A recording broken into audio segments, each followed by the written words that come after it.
Silly Rabbit, tricks are for kids. And for anybody who loves an easy and delicious dessert that all gets handled in one pan. I know y'all, because you're like me. You like something easy that you can all do in one spot. I don't blame you, and this is delicious. First, we're going to start with our trick cereal. I've used the minis just because they're a lot easier to make into sort of a crust whenever it starts cooking.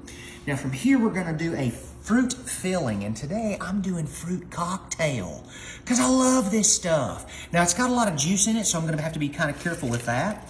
So, oh, look at that. Perfect. You're just going to drop it down inside. The cherries kind of get lost in there, friends, because they're real similar to the color of the cereal, which I did not anticipate, but I love it. We've also got all of that good juice in there that's going to make this really easy to make the crust. The only thing I ever worry about whenever I make one of these one-pan easy dump cakes is it going to have enough juice in it? And I know for a fact this one's going to be fine. Now from there, we're going to add an entire box of Pillsbury strawberry cake mix. I love strawberry cake so much. This is one of my favorite things to make at the summertime. I love to make just plain old strawberry cake. You know, you can make a beautiful buttercream icing. You can cover it with sliced strawberries. It looks gorgeous, and by golly, I could eat half the cake for breakfast with a really good cup of coffee. So what we're gonna do is go ahead and put this on top. Oh my God, I wish y'all could smell this. It smells so good. Between the smell of the trick cereal and then the smell of the cake mix, oh y'all, this is gonna be absolutely outstanding. All right, now you see here we got a lot of these clumps. So what we're gonna do is break these up, and I give you my Scout's honor that these hands are clean. The fingernails are clipped, and I promise you, I just washed hands, so we're good. Make sure that all of those little bumps are busted up, because the last thing we want is any kind of clumpage, okay? Perfect. Now the last step in any good dump cake is going to be adding butter on top, okay? We left this out for a minute to make sure that it comes to room temperature, because y'all know just as well as I do that trying to slice or spread cold butter is a failed attempt just waiting to happen. So these are already good in room temperature. I don't want to say warm because y'all know it'd be runny if that were the case.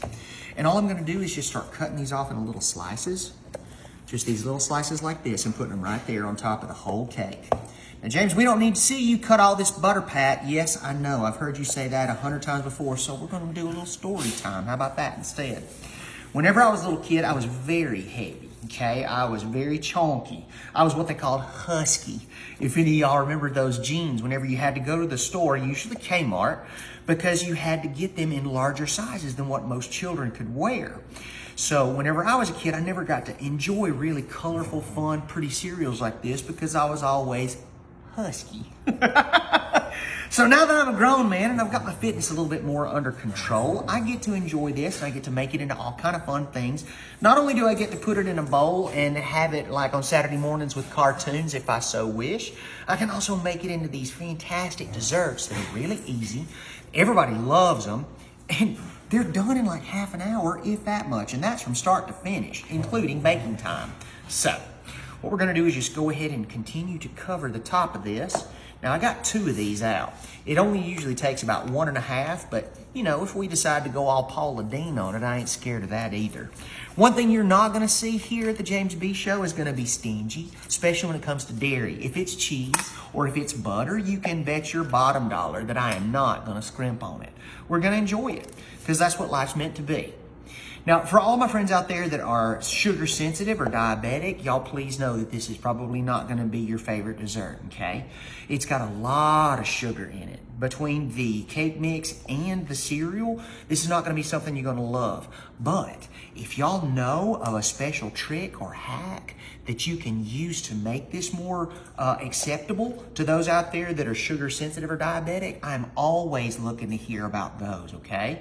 So, that is the last of our butter. We've got the entire thing covered. I'm gonna put this into a 350-degree oven, and we're gonna have us something delicious in about 20 minutes. This smells like the best parts of childhood. Look at that beautifulness. Oh my gosh, I can't wait. Y'all please be careful. This is like molten lava in your mouth, okay? I just wanna make sure that we get to see this. Oh, wow. Yes, please, look at that.